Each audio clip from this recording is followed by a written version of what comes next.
আসসালামু আলাইকুম। আমরা সবাই আমাদের জীবনকে নিয়ে একটা পরিকল্পনা সাজাই।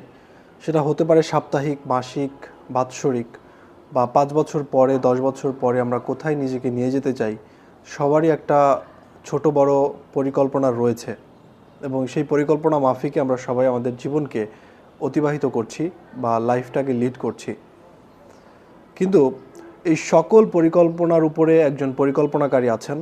তিনি হচ্ছেন আমাদের মহান সৃষ্টিকর্তা, আমাদের রব। তো তার পরিকল্পনা হচ্ছে নিখুঁত এবং এতটাই নিখুঁত যে এটার উপরে দ্বিতীয় কোনো কথা চলে না আসলে।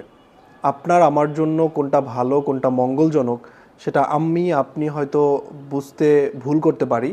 কিন্তু তিনি তার উত্তম পরিকল্পনা দিয়ে সাজিয়ে রেখেছেন যে তিনি যাদেরকে সৃষ্টি করেছেন, যে মানুষদেরকে সৃষ্টি করেছেন, সেই মানুষের জন্য কোনটা ভালো, কোনটা মন্দ এবং কোন সময়ে কোনটা তাকে দিতে হবে, কোনটা তার কাছ থেকে কোন মুহূর্তে কেড়ে নিতে হবে, সেটা তিনি অনেক বেটার আমাদের থেকে জানেন। এবং এটা হচ্ছে কি বলবো, যে এটার উপরে দ্বিতীয় কোনো পরিকল্পনা আপনার আমার জন্য ভালো বা মঙ্গলজনক হবে, এটা আশা করা বা বিশ্বাস করা আমাদের জন্য কখনোই উচিত হবে না।